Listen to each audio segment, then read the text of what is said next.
बिहार की राजधानी पटना में 23 जून को करीब 2 दर्जन राजनीतिक पार्टियों का महाजुटान होने जा रहा है।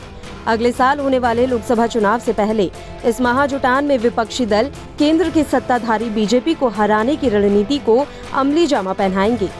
यह बैठक मुख्यमंत्री और जेडीयू नेता नीतीश कुमार के एक अणे मार्ग स्थित सरकारी आवास में सुबह 11 बजे से लेकर शाम 4 बजे तक होगी। मुख्यमंत्री आवास में मेहमानों के लंच और डिनर की विशेष तैयारी चल रही है, जिसमें बिहारी व्यंजन भी परोसे जाने हैं। अब इस बीच सबसे बड़ा सवाल ये उठ रहा है कि विपक्षी दलों की बैठक के लिए आखिर बिहार को ही क्यों चुना गया। तो चलिए आपको थोड़ा पीछे लेकर चलते हैं और इतिहास बताते हैं। दरअसल बिहार को लोकतंत्र के प्रयोग की धरती कहा जाता है। केंद्र की पहली गैर कांग्रेस सरकार बनाने की बुनियाद और तत्कालीन केंद्र सरकार को उखाड़ फेंकने की शुरुआत 1974-75 में बिहार की धरती से ही हुई थी। तब जयप्रकाश नारायण ने केंद्र की इंदिरा गांधी के शासन के खिलाफ बिगुल फूंका था और 1977 में पहली बार मोरारजी देसाई के नेतृत्व में गैर कांग्रेसी सरकार बनाई थी। तब संयुक्त बिहार की 54 लोकसभा सीटों में से 52 पर भारतीय लोक दल ने जीत तय की, एक पर जनता कांग्रेस और एक पर निर्दलीय ने जीत हासिल की। तब भारतीय लोक दल, जनसंघ और कांग्रेस ने मिलकर जनता पार्टी का गठन किया था, लेकिन चुनाव बीएलडी के सिंबल पर ही लड़ा था। इसी तरीके से 1989 में भी कांग्रेस की तत्कालीन राजीव गांधी सरकार के खिलाफ जनता दल ने अकेले बिहार की 54 में से 32 सीटें जीती थी, जबकि बीजेपी ने पहली बार 8 सीटें जीती थी। कांग्रेस महज 4 सीटों पर सिमट गई थी। वाम दलों ने भी 5 सीटें जीती थी, जिसने वीपी सिंह सरकार को समर्थन दिया था। ऐसे में ये माना जा रहा है कि एक बार फिर से बिहार केंद्र की सत्ता के खिलाफ सियासी प्रयोग की जमीन बनता दिख रहा है।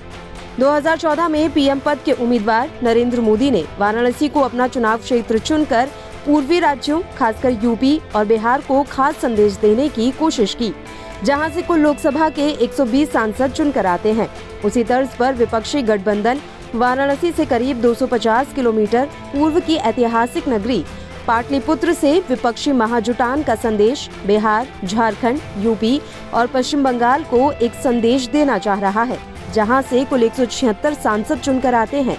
यह संख्या कुल लोकसभा सदस्यों की संख्या का 1/3 से ज्यादा है। वहीं बिहार में जेडीयू और आरजेडी के मिलने से बीजेपी की स्थिति कमजोर हुई है। पश्चिम बंगाल में बीजेपी अभी भी दूसरे नंबर पर है। झारखंड में भी बीजेपी कमजोर है, लेकिन यूपी में बीजेपी अभी भी मजबूत स्थिति में है और वहां 80 लोकसभा सीटें हैं। ऐसे में विपक्षी दलों की मंशा है कि विपक्षी एकता स्थापित कर यूपी समेत इन सभी राज्यों में बीजेपी को कड़ी चुनौती दी जाए। वहीं बिहार में इस महाजुटान के पीछे क्षेत्रीय दलों की ताकत को पहचानने और उसे तवज्जो देने का भी एक स्पष्ट संदेश है। पिछले एक दशक में केंद्र में पूर्ण बहुमत वाली सरकार के साथ प्रधानमंत्री नरेंद्र मोदी के नेतृत्व में राष्ट्रीय फलक पर बीजेपी के उभार ने राष्ट्रीय राजनीति में क्षेत्रीय दलों को कमतर किया है।